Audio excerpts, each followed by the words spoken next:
good, guys? It's Ilsun 4K, and welcome to the first ever, but not first ever, Everything Under the Sun podcast. That's right, we changed the name. Last week I was coming up with a name, and I thought stream starting soon was fun, but I decided that's a little too generalization of video games. I think it's important to explain the fact that I'm not just a video game guy. I'm like a video game guy. I'm a horror guy. I'm a comic book movie guy. I'm a horror movie guy. I'm a geek. I'm a huge geek, and that's how it goes. And while my videos, when I do content creation, do have to be, rather definitively defined, like this is a Spider-Man trailer reaction video, and this is the joystick modification. In a podcast, I have the luxury of being a little more lax and a little more calmed down. I don't have to be so high strung. I can just be me. Mistakes happen. I can stutter. I can forget words. I can fuck up and feel all right. Obviously, I don't want to fuck up too much, but that's why we're here. So again, I decided to name it Everything Under the Sun. It works with my name. It works with my brand. We're still doing this. This is a 4K filmed podcast, actually. Yes, this is a 4K filmed podcast. Actually, it's kind of crazy. The camera has been kind of screwing up and me trying to film this thing, and I found out my webcam's getting a little too hot maybe. So hopefully I can shoot it this time for the fourth time this morning. I can shoot it this time and not have to reshoot it again. But whatever, it happens. It's all part of the learning process. I'm trying to stay ahead of the times and keep my quality content high and just trying to stick out and provide you guys with the best content we got. So again, Everything Under the Sun podcast. Thank you so much for checking it out. Let's get right into it. WandaVision, comic book movie news. WandaVision wins Marvel its first Emmys for Outstanding Production Design for a Narrative Program in the half-hour category and Outstanding Fantasy Sci-Fi Costumes. That's great because WandaVision, for those of you who saw it and actually follow how it's all working, was fantastic. It deserves an award of some sort, and these are the awards that more or less fit it. I don't know if Best Actor and Actress in a Series is really something that they were capable of hanging with, but this is insane because this is Marvel Studios' first Emmys. Marvel Studios, the studio that was only known for making these high-budget superhero movies, is now making high-budget superhero TV series that continue the continuity of what we saw on screen after the fact, because this series takes place after the Thanos snap and all the stuff that happens in that. I'm not going to spoil it for anybody who hasn't seen it. I know what happens. I just haven't seen Endgame yet. But it's unbelievable to see how Marvel took something from the big screen and applied it to the little screen and just kept the story flowing like it was a movie. I mean, it was almost better than a movie because it went for so long. I mean, WandaVision was what, like, I don't know, 7 episodes or something, or more than that? I can't remember, but it was fantastic. And there's no need for a season 2, as much as I hate to say it. There's no need for another WandaVision. That was a period-perfect item that told the story and continued onward. I liked it a lot. I have to be honest with you. And it's unbelievable to me to see, like I said, as someone who grew up reading comic books in the 90s and, comic book movies weren't even a thing. Like, they were like a whisper in the wind at a comic book store because the guy behind the counter subscribed to the newsletter. But because before the internet, the way you got information that was insider dirt sheet information, so to speak, was actually via newsletters, comic book newsletters. If you were a wrestling fan back in the day, you got wrestling newsletters that had been filled out by industry know-it-alls supposedly and told us everything that was going to happen and who was going where and why they were leaving that federation. The same thing went on with this. I can remember hearing murmurings of an Aliens vs. Predator movie in 1993. I don't think that movie came out till 2004. We had the Batman movie in 89, and that was really kind of it. We didn't really have a lot after that. There was nothing that really came out. Spider-Man came out in the 2000s, but in the 90s, it was straight up just rumors. And it's just wild to see it go from WandaVision, from that to WandaVision, to really go from like sitting in a room, sitting in like a classroom reading a comic book as like, your little geeky, nerdy self as a kid. And now you're like watching it on like television during a pandemic because I'm not going to lie, the pandemic worked out pretty well for Marvel in terms of its release dates and its ability to keep people glued to the television via this slew of programming that they had ready to go just by chance because that was their plan. So that was really something to see happen. WandaVision, did its thing, and I'm really happy for everybody involved, cast and crew, especially the people who designed the costumes and the narrative people who wrote the storyboards and tied this clusterfuck of madness together. It was quite the sight, and I'm actually very, very proud of it. To say I'm a fan of it, that's for sure, geek or not. Let's go on, moving on to comic book movie news. Oh yeah, all right, cool. We have Venom 2 reactions are in. So Venom 2 reactions are in. That's right. So Venom 2, the people have seen it. It comes out October 1st, which is very, very close. We are we're 13 days removed from that.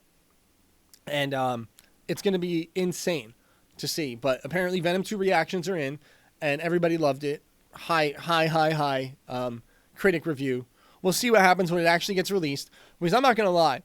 The first Venom movie, I liked it. I want to say 70% of the people in the world liked it. If you were a Venom fan, you 100% liked it like me. But if you were trying to get into it and you've never seen Venom before, you're not familiar with him, it's a little hard to follow, especially because his real origin story involves Spider-Man, which is this whole thing we'll get into shortly. But Venom really was done well for a movie that had to work with some limited abilities in who they could cast and how they could get around not being able to use Spider-Man at the time. And it just seems that they've really figured that out amongst themselves, Marvel and Sony. And Venom really seems to be the turning point for that, because that's the series that's supposed to really bridge the gap and open the forbidden door, as Tony Khan might say, as my wrestling fans would know. The ability to bring Venom into the next universe, I think it's going to happen sooner than not.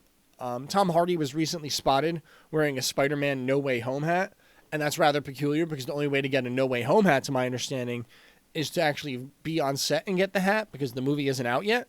You can, I'm assuming, buy one. But then the tweet was deleted, and I'm not sure why. Maybe he deleted it. Maybe someone else deleted it. Maybe someone told him, you can't be wearing that, because the only way to get that is if you're on the set, blah, blah, blah. Who knows? I don't like to speculate too much myself, but it's just peculiar. The director has actually even said that Spider-Man will fight Venom in the series. The director of Venom says Spider-Man and Venom will fight, but he's not trying to rush it because it could ruin the series. And again, that makes no fucking sense. How are you going to say rushing Spider-Man into the series would ruin it when Spider-Man was supposed to be there from the beginning for the origin story, and we let your ass slide with that already? You're skating on fucking thin ice with us. But that's besides the point. I didn't mean to get so excited. Gotta breathe. Anyway, going back to Venom and the director. Again, they don't need to really delay on this. And it's cool that people are saying that the end credit scene is actually worth it. If that's what I read correctly, the end credit scene seems kind of insane. People are saying it's going to be great. I'm really just hoping for the fact that it ties the I'm hoping we get maximum carnage out of this. How about that? How about without dancing around the subject? I really hope that we get maximum carnage out of this, and I believe it's possible because Spider-Man No Way Home has Spider-Man and Doctor Strange trying to jump back through universes and different universes to get Peter back to where people don't know he's Spider-Man, because that's how Spider-Man ended. Spoiler alert. People knew he was Peter Parker, and he has to go back in time to make it so that way nobody knows Spider-Man is Peter Parker. And I'm sure that's going to come with some sort of devil's grip compromise, and he's going to have to forget something. Maybe Mary Jane won't know he's Spider-Man again, which would be kind of cool, I guess. But the whole idea is that with, him jumping around through all of these universes and seeing Dr. Octopus from the Spider-Man 2 universe with Sam Raimi, who directed that movie, and, the guy who plays Dr. Octopus actually being in it, it's interesting to see what could happen. I would love to see at the end of the Venom movie, and I'm calling this my prediction, at the end of the Venom movie, we see a portal open like Doctor Strange, and we see Doctor Strange come out. Or maybe we don't even see Doctor Strange. We're not going to see Spider-Man, but we're going to see the fact that the next movie is definitely going to start off with Spider-Man and Venom somehow meeting. And that's my prediction. And I know it might not happen, but if there was ever a goddamn time to do it, it's now, when people are able to go back to the theaters and get something hyped in them. And again, I'm not talking about a movie that's coming out far from now. We're talking October 1st. October 1st. That's right. I can't wait. I'm going to go see it, and I'm going to lose my mind. And I hope you go see it, and I hope you lose your mind, because they need to bridge this gap right now. And for those of you who don't know what I'm talking about, I guess I should go over it a little bit. Marvel Studios and Marvel own the rights to a lot of the characters in the Marvel Universe, but they don't own the rights to all of them. two of them that they happen to not own the rights to definitively are Spider-Man and Venom. So what happened was, back in the 90s, when all this murmur of comic book movies really started to happen, why that started to happen apparently was that Marvel sold pardon me. Marvel sold Spider-Man rights to Sony for like $9 million. Sony just wanted Spider-Man, but Marvel, trying to sweeten the pot and make sure they get what they're looking for, gave them like, I don't know, a couple hundred other characters like Morbius, Venom, Carnage. They gave all of that to Sony. They sold it to them for $9 million. This is back when Marvel was broke. There was no Marvel Studios, and Fox was handling the the X-Men movies in the 2000s, if you recall. So all of that happened that long ago. All of a sudden, Disney buys Marvel, right, and invests billions of dollars into it, or millions of dollars after buying it. After that, everything gets so big and huge that people are wondering why we can't see Spider-Man. And we can see Spider-Man, but it's because Sony apparently leases him out to Marvel. And Sony refuses to A, let Disney buy them, and B, refuses to sell the rights to Spider-Man outright, because what they paid $9 million for has probably paid for itself 3 million times over in the appearances Spider-Man had in the Civil War movies and the whole Infinity Saga. There was that period of time, actually, where we weren't sure if we were going to get future Spider-Man films because they couldn't come to an agreement.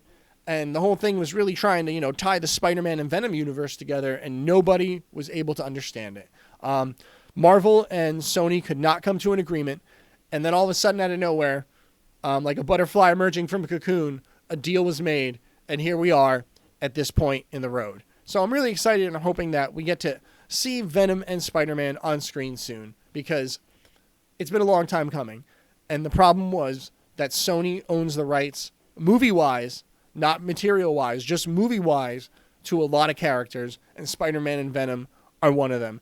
And the crazy part is, if they're willing to work together with Peter Parker and make Spider-Man and Venom happen in the same universe, because I'm sure Spider-Man will show up in a Venom movie first, and then Venom will show up in a Marvel movie, which will be like, the big turning point.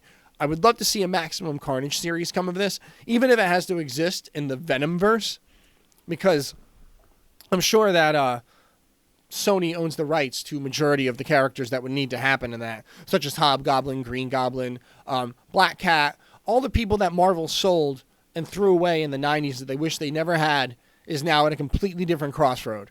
And I think it's important that people understand that there needs to be a little bit of work done, but it's never going to be as perfect as it should be, because Marvel and Sony are just at it. But they're at it politely. It's literally a civil war between them to make money and never, ever let go of the Marvel characters that Sony has unless it's for some absorbent amount of money, which I'm sure they would never take. And more importantly, Disney would never pay because it'd just be cheaper to lease it out. And that's really how it goes with that. I'm blown away by that. The fact that Venom 1 and Venom 2 are actually going to be good movies. It seems that Venom 2 is better. Carnage is Woody Harrelson will be great. Ed Hardy is... Tom Hardy, Ed Hardy. Imagine he looks like he would wear Ed Hardy shirts. Sorry, guys. Tom Hardy looks like he's going to murder it as Venom, and that's really going to be great. Let's talk about what else is coming out. Hang on. Oh, here's a good one. Oh, yes, here's a good one. I'm sorry, I lost it right there. GTA 5, good lord, this fucking game. GTA 5 is set to release for the next gen, as in PS5 and Xbox One X. I have a gaming PC. I'm a big PC guy. I've been playing the highest quality possible game for the past year and a half with my 3090 setup, Grand Theft Auto 5, whatever you want to play. So this is kind of a moot point to me. But it's important because there's a storyline that ties in that isn't a moot point to me that we all agree with. So they released the trailer for the next generation. And many people have pointed out that in this trailer, the changes to the graphics and the entire world around it have been virtually minimal. It goes to show that while impressive, this 2 generations ago game is really just starting to show its age. You can only upgrade it so much. It's impressive because I'm a PC guy and I'm a little spoiled. I get to see those really cool mods of like, the 8K or 4K reshade cell mods that use ray tracing and all that crazy stuff that modders do that I really need to start covering on my Twitch, to be quite honest with you. But it's just unbelievable because this is nothing new, not only to me, but to the rest of the world. To the point where even the casual gamers like, really? Grand Theft Auto 5 again? Grand Theft Auto 5 came out on the PlayStation 3 and Xbox 360, and I actually got it. It came out in November. I got it in December as a game that came with the PS5 that my girlfriend at the time bought me with my first ever HD television in 2013. That's insane. There have been 3 generations of consoles since the inception of Grand Theft Auto 5. And I'm not going to lie, to be quite honest with you, some of that online content for Grand Theft Auto 5 was phenomenal looking, and it got a lot of hot rave reviews. What is it? The Perico Escape? That looks cool. Apparently that lets you go to a whole new area. But modders have been doing shit like that. Modders put people on Grand Theft Auto 5 on the moon in like 2018, 2019.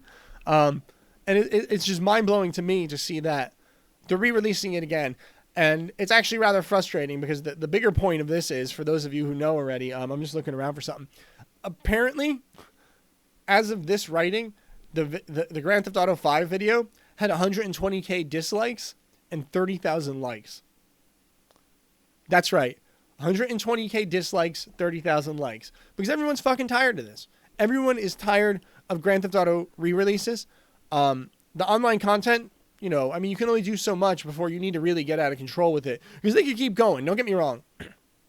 They can keep going with online content if they wanted to.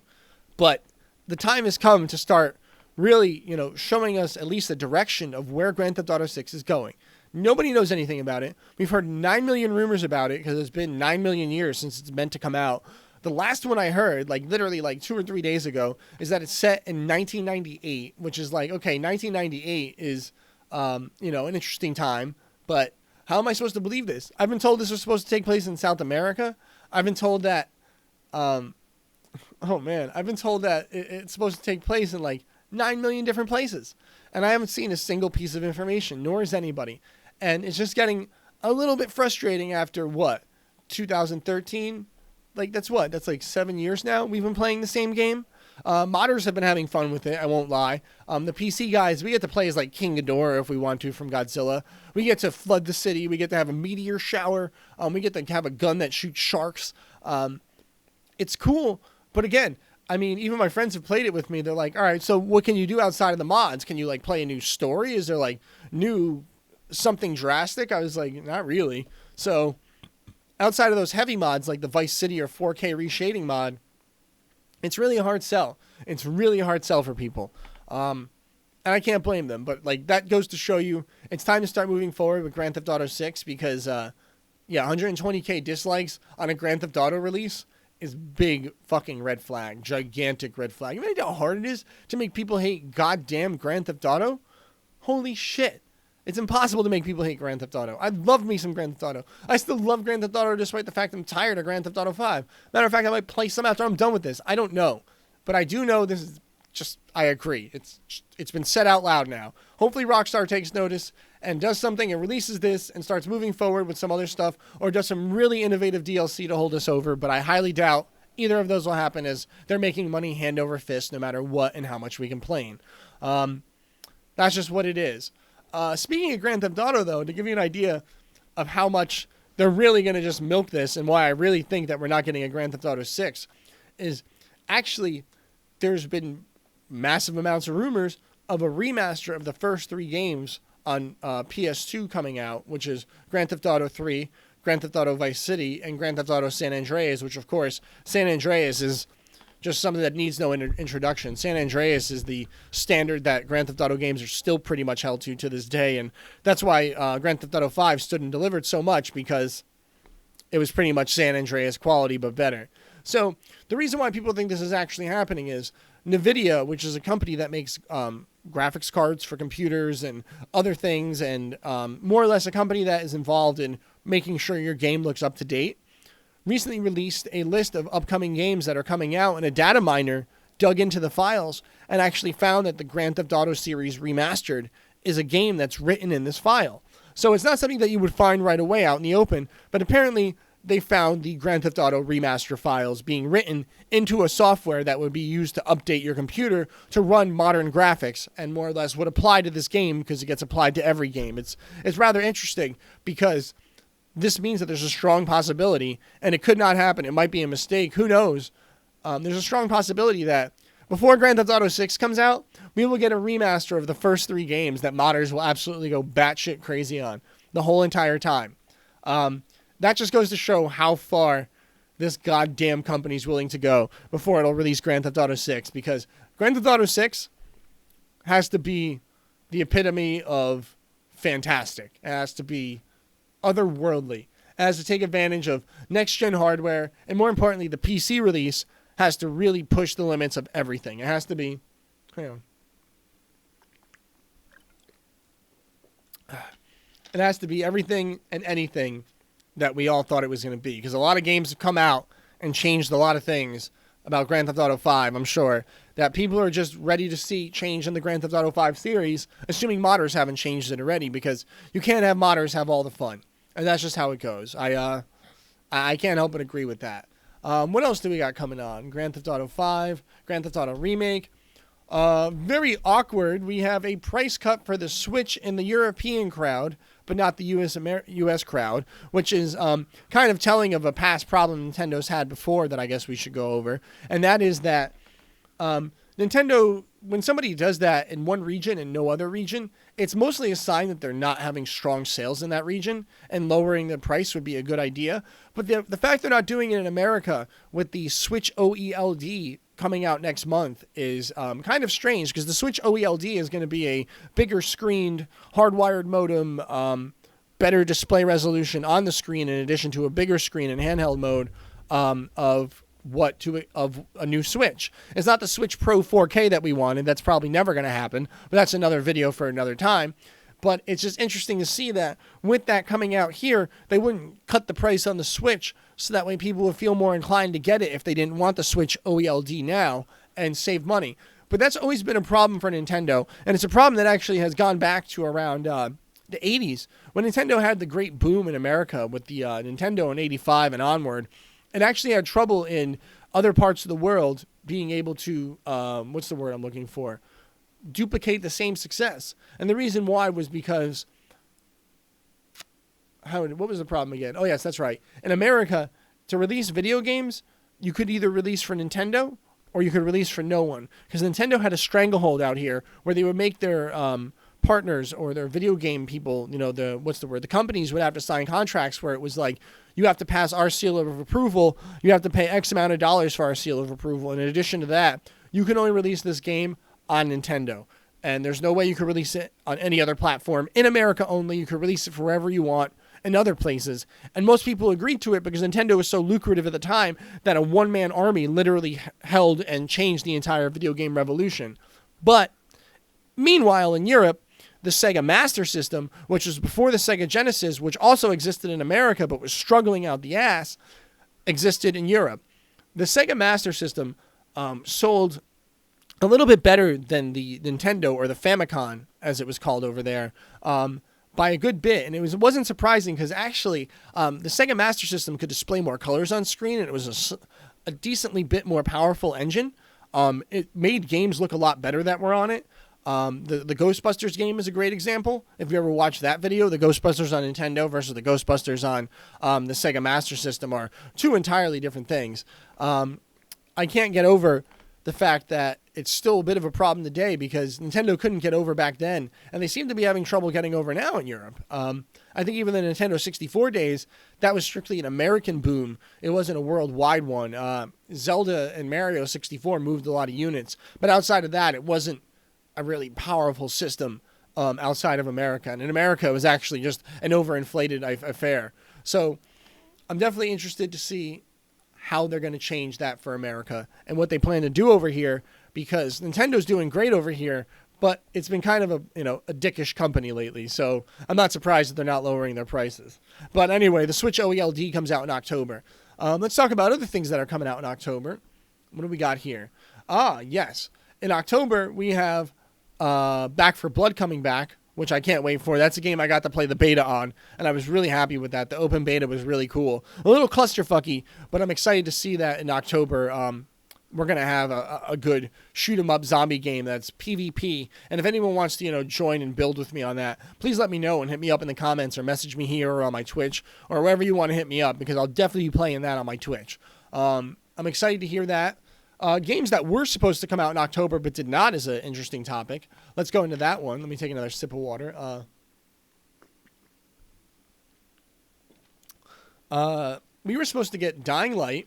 We were supposed to get an Evil Dead game in October, but we didn't get that. We're getting Back for Blood, which is cool. But Dying Light and Evil Dead were actually pushed back to February, both of them. And the Evil Dead game was pushed back to February actually for a reason that was pretty cool, that Bruce Campbell confirmed in an interview when he said, yes, the game got pushed back because they wanted to put a one-player mode in,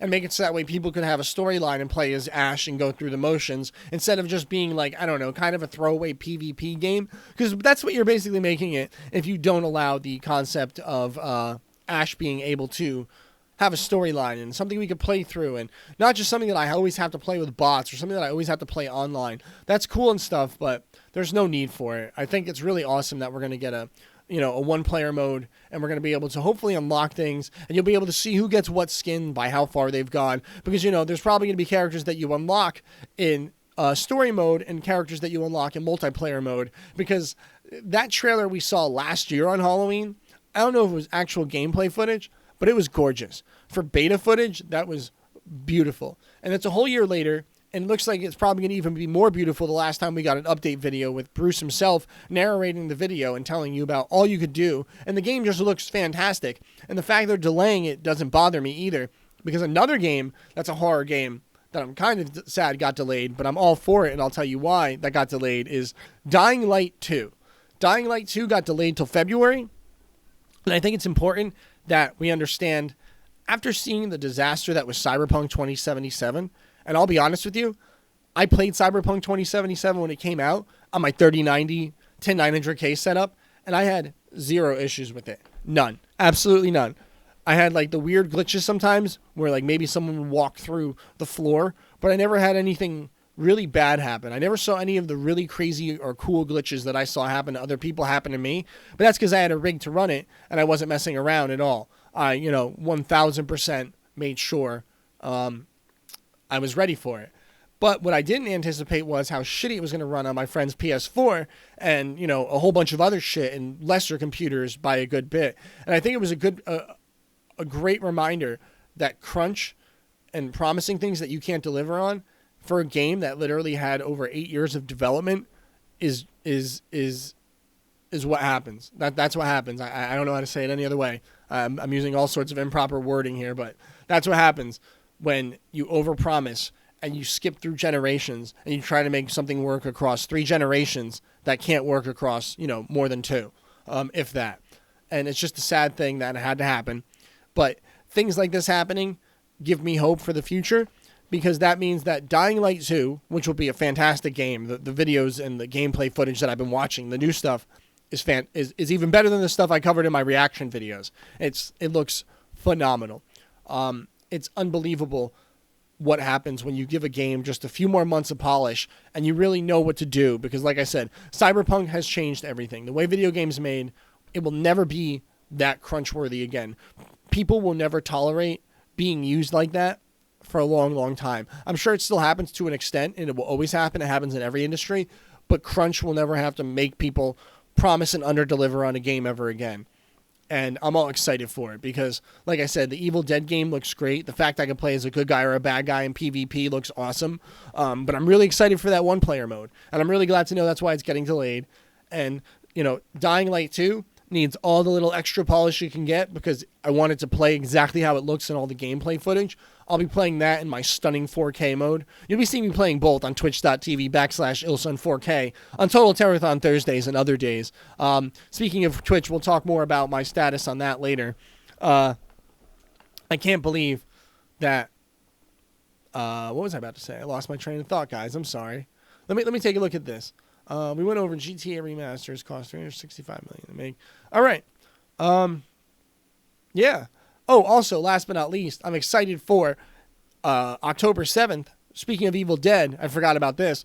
October 7th, I will be going to see the Grindhouse release of Evil Dead at the Garden State Plaza Mall for its 40th anniversary. And I will be picking up the limited edition shirt they have there. And I'll definitely be picking up an extra limited edition shirt to give away on my stream one night. So make sure you follow me for that, because I promise you, we're going to have some good giveaways in October. And that's going to be one of them. But I'm super excited for the fact that they're giving us the ability to see Evil Dead in a movie theater, a modern movie theater, by the way, that didn't exist like 20 years ago when I used to go to this mall. And it's such a trip to me to go to the mall and see a movie that didn't exist in a movie theater that didn't exist. It's ridiculous. It's just really cool. And I'm going to be there, and, let me know if you're going to be there. Comment below. If you're seeing it in your state, let me know. I'm interested to hear where you're seeing it at, because this is a one-night affair across the entire, country, apparently.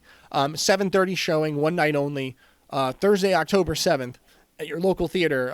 Like I said, I'm doing it at AMC, so it doesn't even have to be some local theater. It could be a big theater like this, because, my AMC is the biggest one of them all. I think we all know what that theater is. At least if you're on the East Coast, you do. And I will be there. What else do we got coming out? Oh, we got something really interesting for the wrestling fans. I got two things that are interesting for the wrestling fans. Let's check this out. Andrew Yang, who we all know is the former presidential candidate, has been talking about how WWE treats its wrestlers / independent contractors in the legal taxation form and legal and limited abilities that as independent contractors they get to do. And I'm going to explain this for you very simply for people who don't get it and wrestling fans that kind of get it but really need it clarified on what the fuck is happening. I'm going to take it out of context first for us so that way you can understand. Let's say you own a flooring company.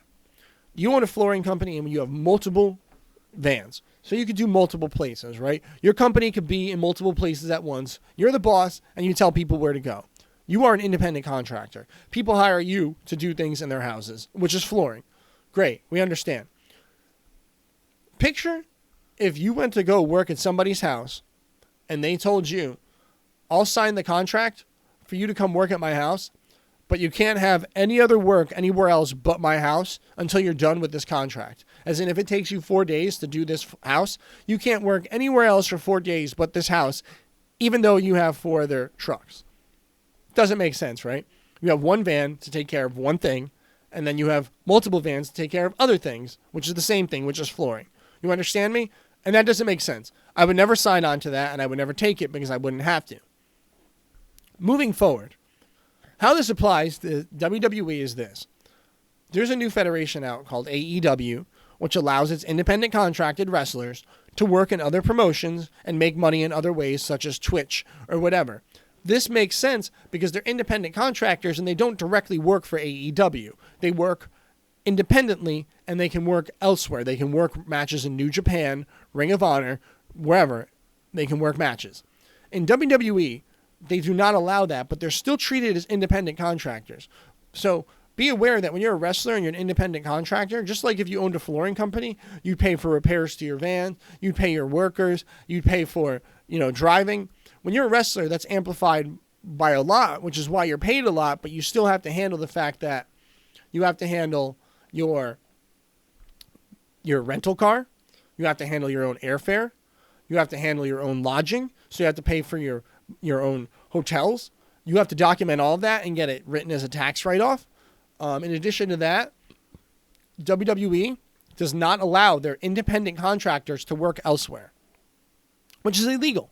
Flat out, it's illegal. And Vince McMahon has been doing this for quite some time. And the reason why Vince has been able to do it was for 20 some odd years, he was the only game in town and no one could do anything, period. There was no way to stop Vince McMahon from doing this because Vince McMahon has won every lawsuit that the government has tried to hold against him, which I think is won. After that, Andrew Yang got tired of this and started hinting that, again, he was going to contact the Department of Labor about this and see what he could do and see if Vince McMahon was legally allowed to do this, because Vince McMahon and the WWE actually does not allow its performers to make money off Twitch or YouTube or any other third-party platform. It does not allow its performers to go work elsewhere for a payday. You work for WWE, but you're not an employee, you're an independent contractor. And Andrew Yang has apparently found out that this could very well be a legal situation for the WWE, as he recently posted in an update to when he stated he was going to look into this, that you need to contact this person on Andrew Yang. He posted on his Twitter, you need to contact the following person if you believe you're owed back pay by Vince McMahon for being an independent contractor. Here's who you need to contact. And apparently they're going to, all spill their guts to this one person. They're going to build, hopefully, a civil suit case or something against Vince McMahon. And I bet you there's going to be back pay out the ass. They're going to come to some sort of logistical finding if they can really prove this in court. And Vince McMahon is going to have to pay millions upon millions or tens of millions of dollars upon tens of millions of dollars of back pay to performers for the last however many years he's been having this in his contractual clauses. It's kind of insane.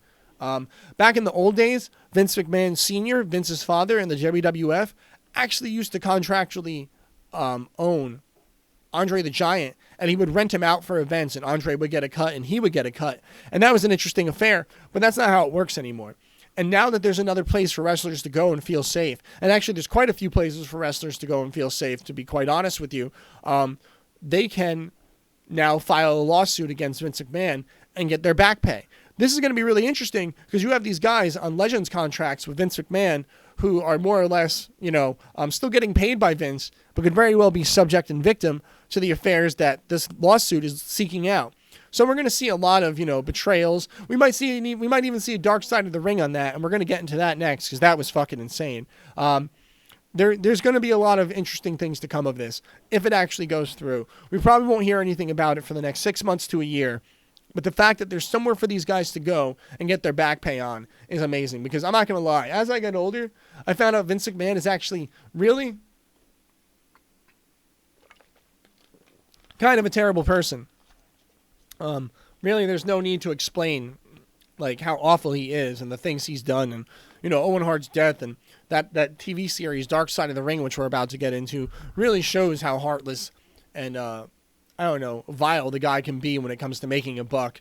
But speaking of Dark Side of the Ring, we have to get into this story.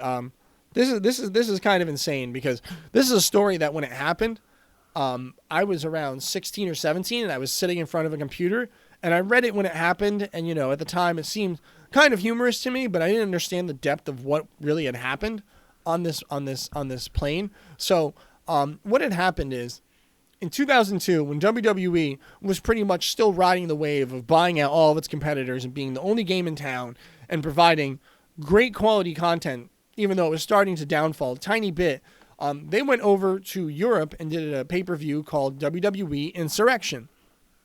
They did their tour there for their 7 days, 12 days, and they decided, after it was time to come back, they were going to celebrate on the plane ride home. WWE more or less booked them this huge plane that was a 747, but it only had 200 seats versus multiple hundred seats. I don't know. More or less it was made to fit just these wrestlers. It was a private airline company that dealt with dealing with these type of affairs. They, took care of athletes and all that other stuff in the past. So Vince McMahon used it to make sure, the boys were taken care of as wrestlers and felt comfortable on the way home.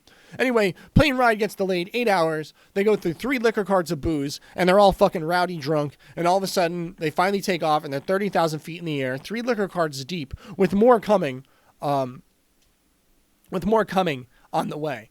A lot of shenanigans went down on this flight. It was kind of crazy. 3 wrestlers lost their jobs, I think. It was Curt Hennig, Scott Hall, and there was one other guy. I think, I can't remember who it was. But anyway, 3 wrestlers lost their jobs. This whole flight was a fucking disaster.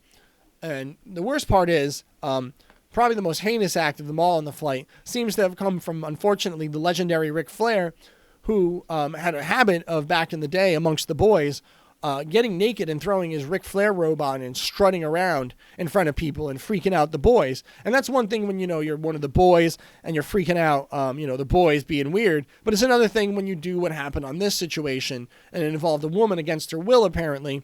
And what had happened was, Ric Flair, there was a flight attendant on the flight who, she was just coming back to work. She just had her kid. Her husband's back home in, the UK where they live, I believe.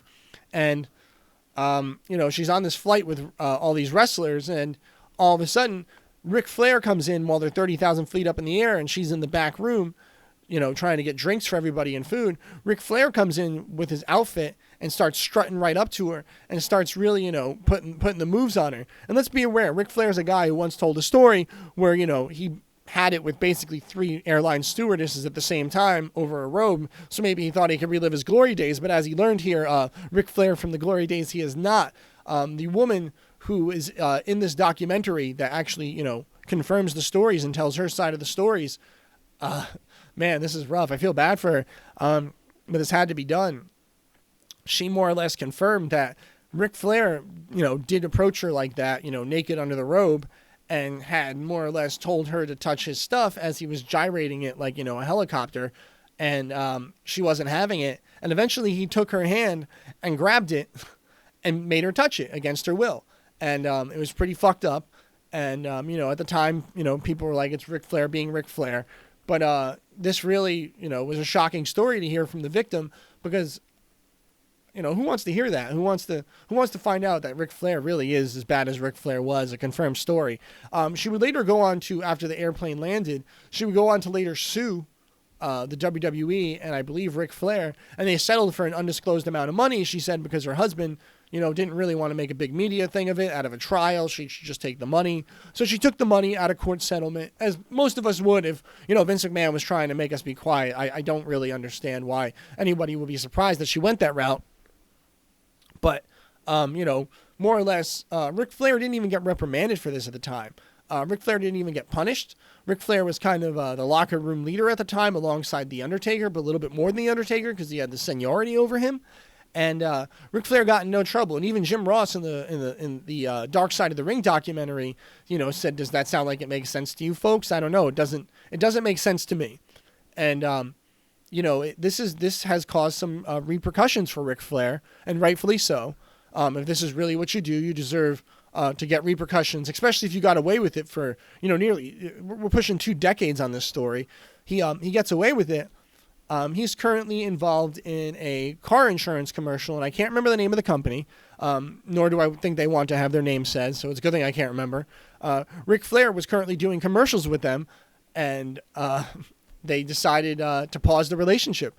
And that's how it's going. They're not canceling it. They're not saying it's over. They've decided to pause the relationship and just say, we're just going to do our due diligence and investigate, and we'll make further decisions from there, which is really a smooth move on their behalf. Because, this is like some low-rate general car insurance, like how the General had Shaq.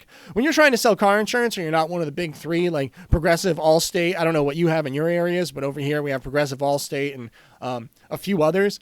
But if you're not in the top 3, you do whatever you can to sell insurance. And celebrity bigwigs are always a great way to sell insurance, because who the fuck wants to pay for insurance? Ric Flair telling you to buy insurance is kind of funny, and you might just go through with it. But I don't know, man. To be quite honest with you, it looked like one of those insurance companies that if I got hit by the car and the person in their hands had it, I would definitely get nervous about it. Like, all right. So, yeah, I don't know about that. So, but in addition to that, this is kind of a blessing in disguise for another wrestler whose name is Andrade, who was released by WWE and is actually dating Charlotte Flair, Ric Flair's daughter in WWE. He was released by WWE and allowed to go down to Mexico and work an event called Triple Mania, where he was actually up against Kenny Omega, who is a primetime wrestler from AEW who had won all of the belts that there were to win at the time, including the Triple Mania title. The AAA world title from this organization. So an AEW wrestler holds another federation's title because they're willing to work together like that. So, ironically enough, everybody knows this guy is dating Ric Flair's daughter. So Ric Flair actually comes out and introduces him and brings him out as the special guest manager. So Ric Flair is basically, giving this guy the rub, as they call it, letting the world know, he messes with this guy. But it's just... He didn't win long story short, Andrade didn't win the belt. He did not win the AAA Mexico title back from Kenny Omega. He lost, and it's all for the better because there might have been a long-term plan to put this guy with Ric Flair and really tarnish his career. and make him the manager. So it's a good thing this didn't happen, because the reason why Kenny Omega really didn't want to lose was he didn't want to make the championship look weak or make himself look weak. And that's understandable because he's trying to play this belt collector invincibility title thing. But again, it was all for the better, because thankfully they're able to pull Ric Flair from this organization and not have Andrade roll with him long term, because that could have went really bad for him. That would have sucked. And another thing that had happened from that very same thing was Tommy Dreamer was actually in this Dark Side of the Ring documentary and went off and kind of talked like he was being insensitive to the victim at hand. He more or less said, if she, was so shocked and outraged and hurt, why did she, take the settlement money and, not pursue more further legal action? And it's kind of like, well, Tommy, I guess you've never been in that situation before. It's not how it always works out. She was lucky she got anything and got offered anything, because they knew they were in the wrong. But maybe at a court, she wouldn't have won. She wouldn't have won anything, and then she would have looked like a liar and had nothing. I believe this woman's story. We've all heard stories of Rick being Rick.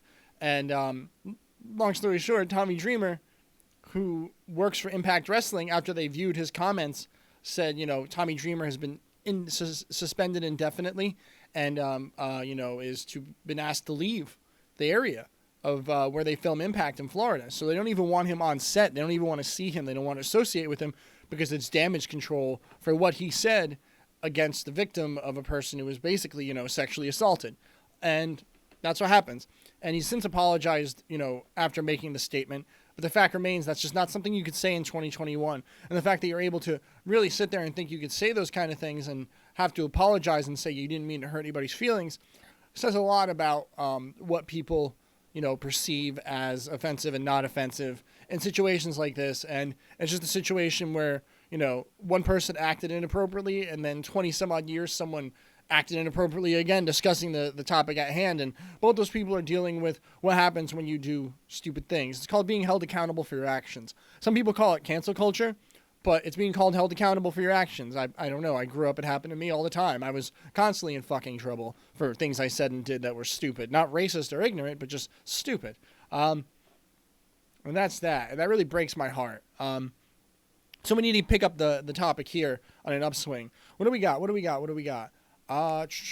GameStop, actually, here's a funny thing. GameStop is trying to evolve, to my understanding. Is that what the word that they used? Evolve? GameStop is trying to evolve and turn into a electronics store. Is this right? Like a hardware? I think it's trying to turn into a hardware electronics store, but I'm not sure what they mean exactly. Do they mean just video game hardware? Because that's pretty much all they sell right now is new and used video game hardware. They sell systems, they sell controllers, they sell new video games, they sell amiibos, they sell hardware. They don't sell a lot of software, being the games. The games, they don't really need to, there's no need for people to buy games anymore. There's just too many ways to have games delivered to my house. Which brings me to my next point is, what kind of electronic store is it? Are they trying to sell upgraded modems? Are they going to try and be a gamer affair? Are you trying to make a micro center thing? Because that would be kind of cool if you got a more easily accessible micro center. And I'm really hoping that's what they mean, because I'm just having this epiphany now as I'm talking about it, because I've been thinking about it for a while now.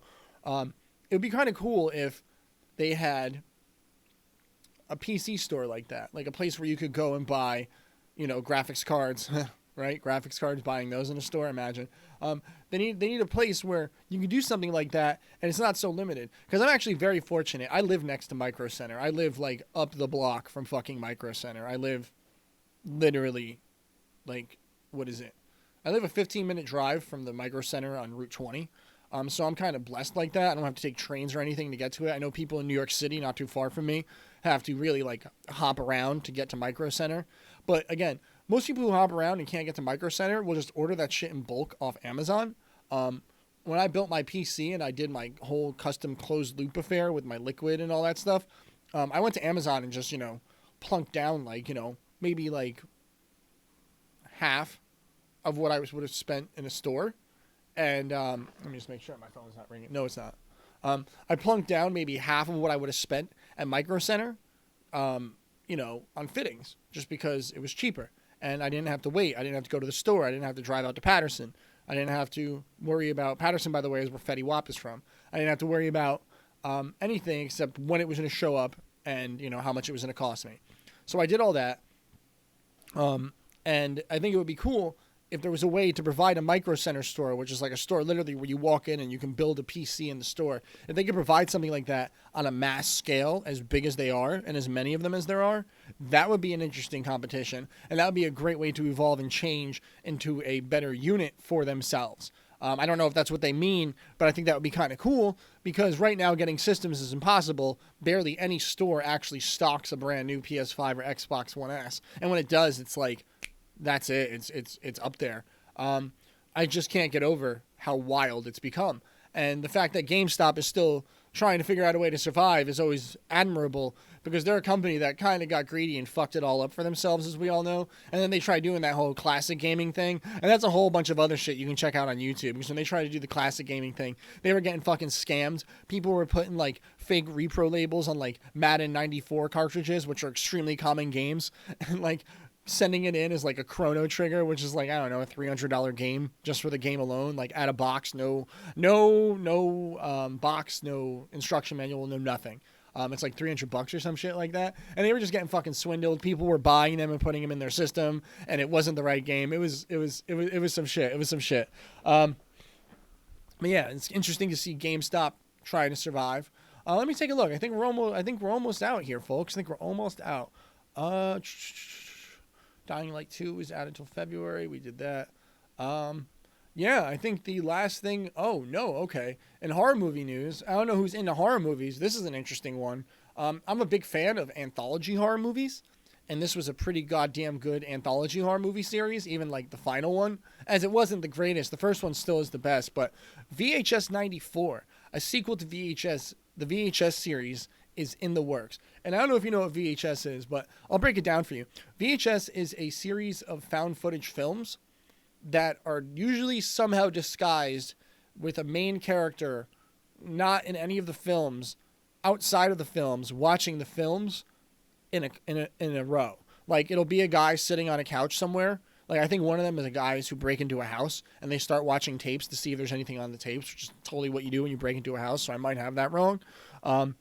They show them watching the tapes, and it's rather interesting because you watch the tapes as they watch the tapes, and you almost forget that you're watching an anthology series, and it's always a bunch of different weird fucked up shit. Like, one thing, it's like these dudes who kind of have this girl alone in like a hotel room, and there's like 3 of them, and one of them they all decide who's going to sleep with her, and like it turns out she's like some crazy bat creature.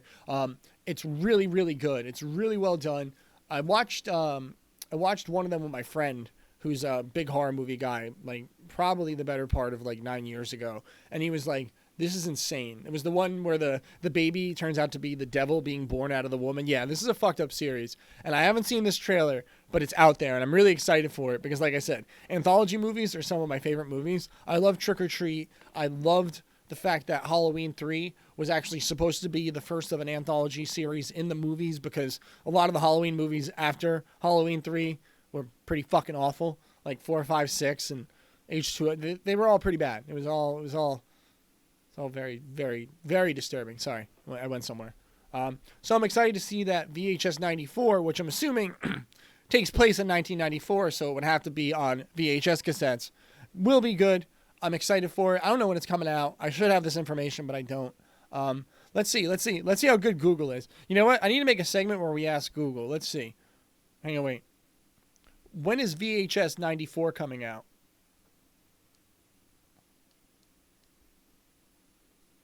Let's do this one more time.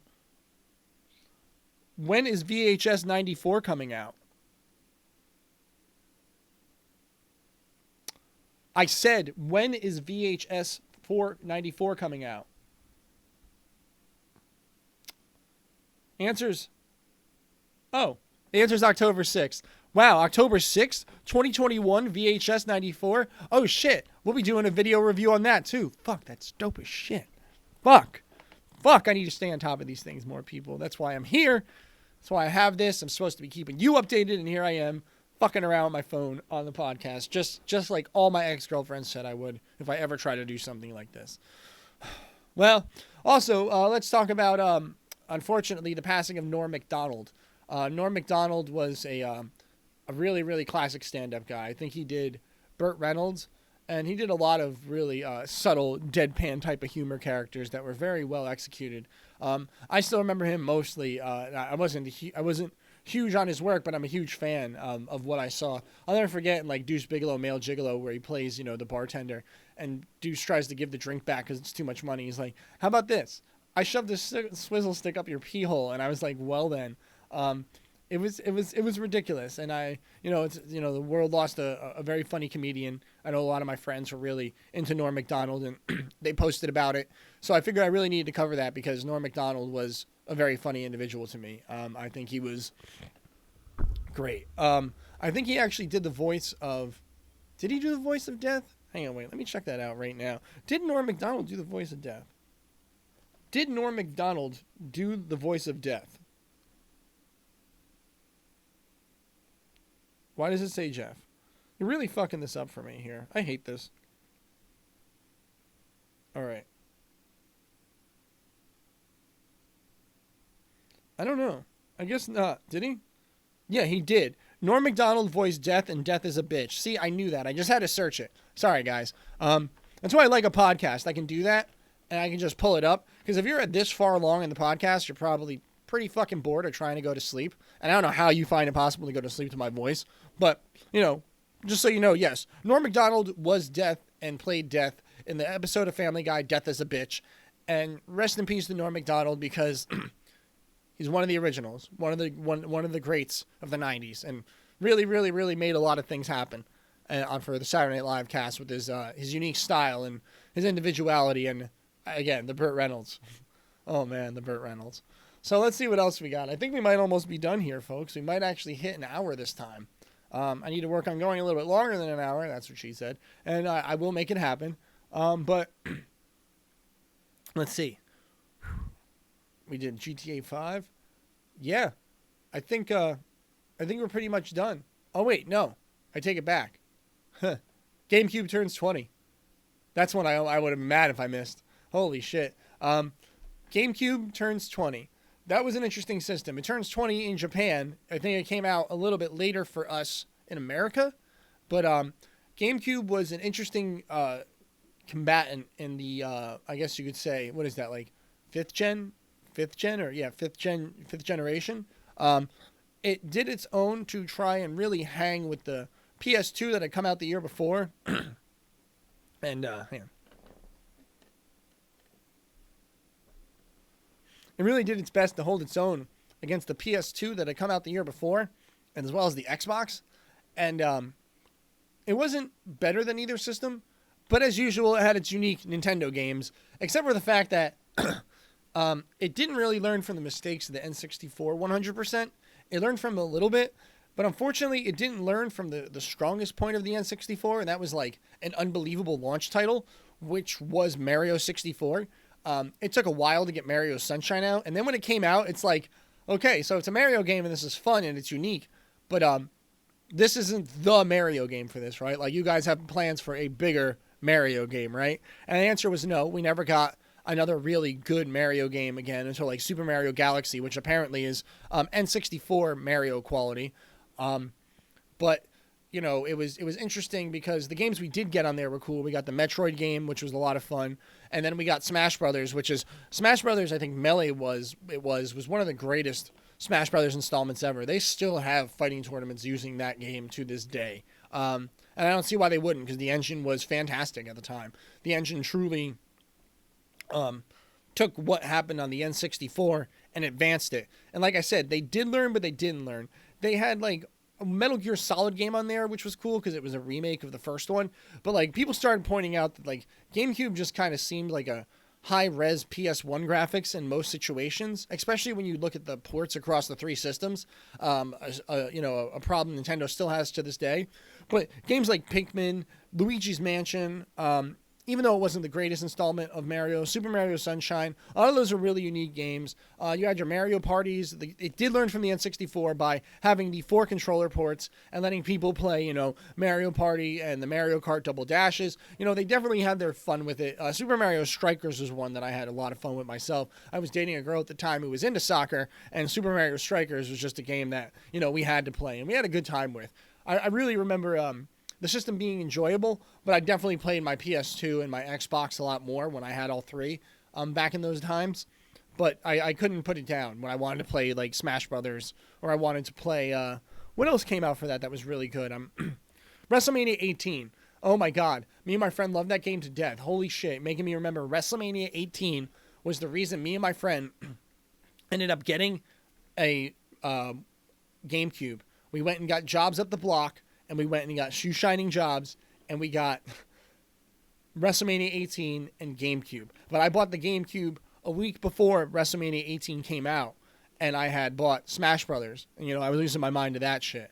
That was a really, really good time. I'll never, ever forget playing that game. And then when WrestleMania 18 came out, it was so exciting, because I'm pretty sure that was the game you could play as Brock Lesnar in. I think that was one of the first games I ever played as a legitimate non-creator wrestler version of Brock Lesnar. Because before that, it was SmackDown Shut Your Mouth, or something else. I think it was Shut Your Mouth. Yeah, it was Shut Your Mouth. Because I think Here Comes the Pain was Brock Lesnar's first video game appearance on the PlayStation 2. And then after that, I think Raw 2, he showed up on the Xbox and blah, blah, blah. And he was in every game that, you know, came out, assuming he was with the company at the time.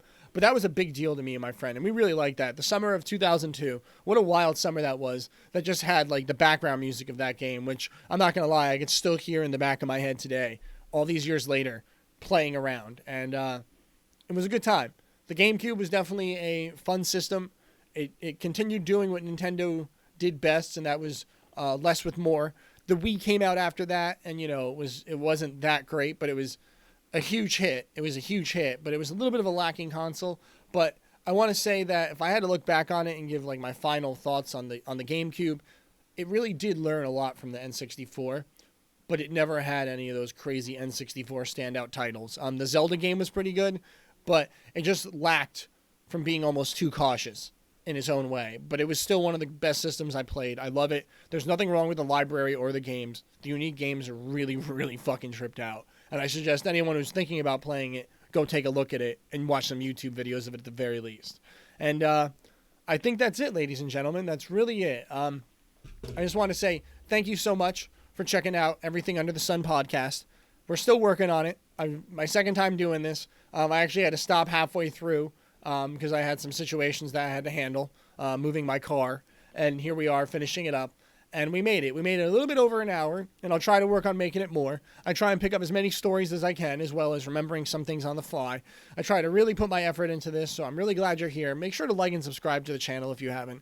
Also, make sure to check me out every Thursday night at the Total Terrathon Thursday on twitch.tv/ilsun4k, where you can find me playing horror games. And with October coming up, I also got to tell you guys, make sure you stay tuned, because I'm also now hosting a game called Marbles on stream that I'm actually playing on Monday, right around the time this podcast comes out, that will eventually lead to us having prizes. And I'm really going to make sure that we have a good October. We're going to have goodie bag giveaways. We're going to have some shirt giveaways. We have some really limited edition items that I work with some people to give away, and I can't wait to show it to you all.